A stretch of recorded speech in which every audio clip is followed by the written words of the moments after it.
کسی غزوے یا کسی سفر پر نکلتے تھے تو اللہ کے نبی صلی اللہ علیہ وسلم نے جو رمضان میں سفر کیا، یہ فتح مکہ والا سفر تھا، اس سے پہلے اگرچہ احد کا بھی تھا، یہ بدر کا بھی،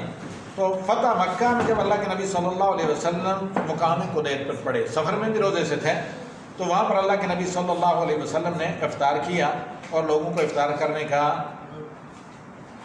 حکم بھی دیا۔ اور اس میں جو ہے نا روزوں کے سلسلے میں روزے دار کو اختیار ہے، روزہ رکھنا سفر میں آسان ہو تو روزہ رکھنا چاہیے، یہ بہتر ہے، روزہ رکھنا مشکل ہو تو پھر چھوڑ دینا چاہیے، واپس آ کر اس کی قضا کرے۔ اور افطار کرنا سفر میں افضل ہے رخصت کو لیتے ہوئے، جیسے کہ رسول صلی اللہ علیہ وسلم سے رسول صلی اللہ علیہ وسلم سے یہ مسئلہ ثابت ہے کہ انہ سئل عن الصوم فی السفر فقال من افطر فحسن ومن صام فلا جناح علیہ، جو روزہ افطار کر دیں یعنی جس کو مشقت ہو تو بہتر ہے، جو روزہ رکھے کوئی حرج نہیں اسے۔ اور علیکم برخصت اللہ التی رخص اللہ لکم، اللہ کی رخصت کو استعمال کیا کرو، بروکار لایا کرو، اللہ کی رخصت پر عمل کیا کرو جو اللہ نے تمہیں دے رکھی ہے۔ اور بعض اہل علم نے کہا ہے حدیث عائشہ وغیرہ کو مد نظر رکھتے ہوئے، جیسے عمر الاسلمی کی ہے، یا رسول اللہ انی کثیر الصیام فاصوم فی السفر،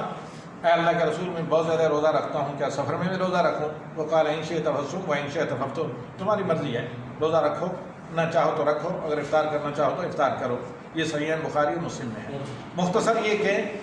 جو پہلے میں بتا چکا ہوں، ان شق الصیام فالافطار افضل،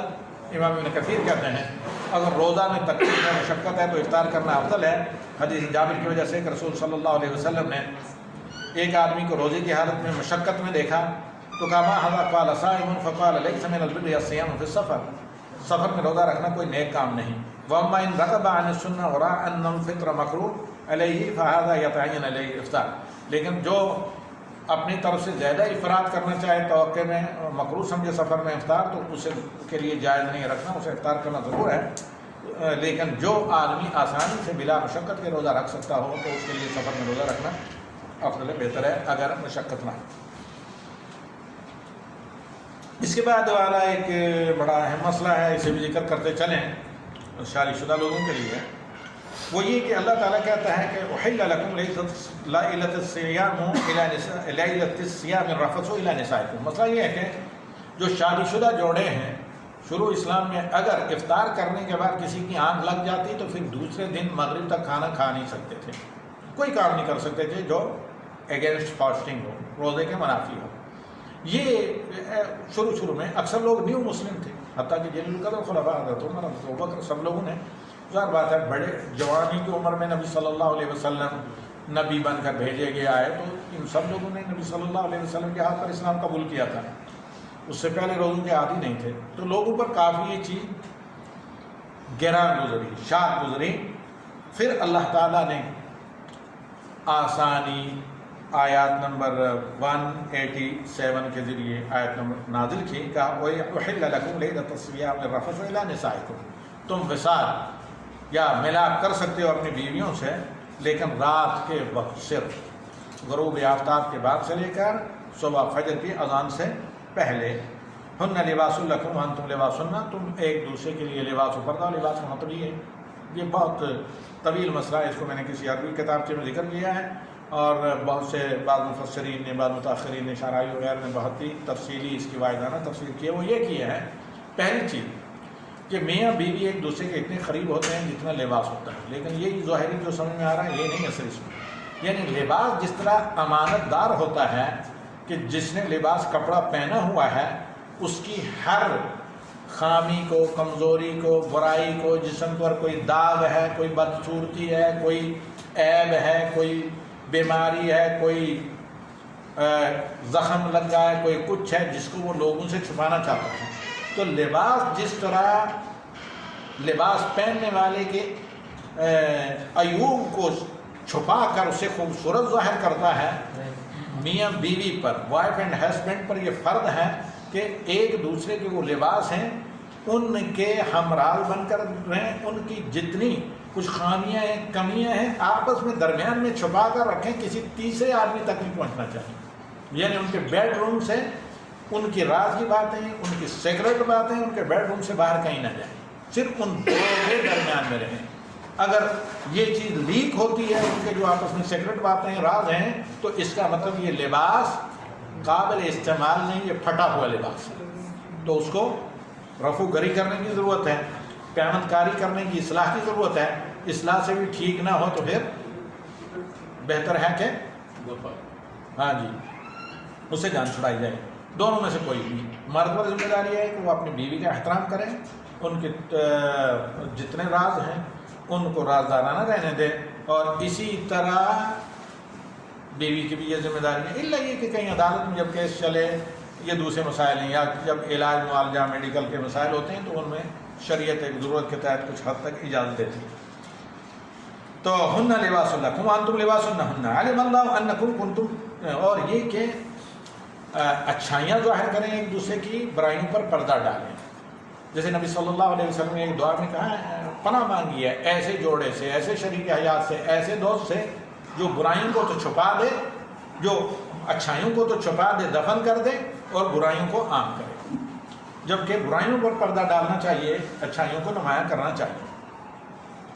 اسی طرح دو آپس میں ایک دوسرے کا کسی پر اعتماد ہو تو ان کی بھی اخلاقی ذمہ داری یہی ہے. اس کے بعد اللہ رب العالمین کہتا ہے کہ علم اللہ انکم کنتم تختانون انفسکم، اللہ تعالیٰ نے یعنی تمہارے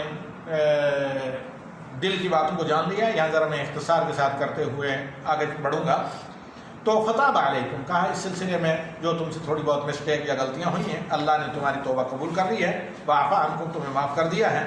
فالآن باشروہن، پہلے اجازت نہیں تھی، اب تمہیں اپنی بیویوں کے ساتھ رہنے کی، ایک بار ایک جگہ رہنے کی اجازت ہے. وابتغوا ما کتب اللہ لکم، اور اللہ نے جو تمہارے لیے مقدر رکھا اس کی تلاش کرو، یعنی حصول اولاد کے لیے تم اللہ سے دعا بھی، اور جو سعی کرنے کو مشروع قرار دیا ہے یا حکم دیا ہے وہ بھی کرو. وَكُلُوا وَاشْرَبُوا حَتَّى يَتَبَيَّنَ لَكُمُ الْخَيْطُ الْأَبْيَضُ مِنَ الْخَيْطِ الْأَسْوَدِ مِنَ الْفَجْرِ، اور تم فجر کی اذان علامت ہوتی ہے روشنی کی. اصل کیا ہے؟ صبح کی روشنی، یعنی رات کا ختم ہونا اور صبح کا ایک باریک پٹی کی صورت میں نمودار، دھاگے کی صورت میں نمودار ہونا ہوریزن میں، افق میں. تو فجر کی جب روشنی نکلنے لگے یعنی پھٹنے لگے تو اس وقت تک تم کھا پی سکتے ہو. جو ہی فجر کی سفید دھاری افق میں نمایاں ہو تو تم کھانے پینے اور جماع سے رک جاؤ. ثم اتموا الصیام الی اللیل، پھر رات تک روزہ پورا کرو. اور رات کی تشریح نبی صلی اللہ علیہ وسلم نے فرمائی، اذا ادبر النہار من ہاہنا واقبلت اللیل من ہاہنا فقد افطر الصائم، جب دن ادھر سے رخصت ہو جائے، رات دوسری طرف سے آ جائے، یعنی مغرب کا ٹائم سن سیٹنگ مکمل ہو جائے، تو اس وقت آپ افطار کریں. ولا تباشروہن وانتم عاکفون فی المساجد، ہاں حالت اعتکاف میں اللہ تعالیٰ نے کہا کہ رات کو بھی بیویوں سے نہیں مل سکتے. ملنے کا مطلب یعنی جو وائف ہسبینڈ پرائیویٹ ریلیشن شپ میں وہ نہیں. ورنہ حضرت صفیہ آ کر کچھ دیر نبی صلی اللہ علیہ وسلم کے ساتھ مسجد میں بیٹھی اور پھر گھر چلی گئی. تو ملنے سے مراد یہ ہے کہ یعنی جو ازدواجی تعلقات میاں بیوی کے، وہ حالت اعتکاف میں، جب آپ اعتکاف میں ہوں 20 تاریخ کے بعد، رات کو بھی معتکف اعتکاف میں چاہے عورت ہو مرد ہو ان کے لیے جائز نہیں ہے.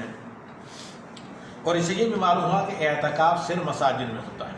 بلکہ اگر زیادہ آپ غور کریں تو مساجد نہیں کہا گیا، المساجد کہا گیا ہے، جو پراپر نہیں، کامن ناؤن ہے، یعنی صرف وہ مساجد جن میں خاص مساجد جمعہ ہوتا ہو، تاکہ اعتکاف کرنے والوں کو جمعہ کے لیے کہیں اور نہ جانا پڑے. تلک حدود اللہ، یہ اللہ تعالیٰ کی حدود ہیں. فلا تقربوها، ان کے قریب بھی آپ نہ جائیں. کذالک یبین اللہ آیاتہ، ایسے اللہ اپنی نشانیاں بیان کرتا ہے لوگوں کے لیے، لعلہم یتقون، تاکہ وہ ان کاموں سے بچیں جو اللہ کی ناراضگی کے ہیں، اللہ کو ناپسند ہیں، وہ کام کریں جو اللہ کی خوشنودی کے ہیں. اسی پر ہم اتباع کرتے ہیں. صرف 10-12 منٹ باقی.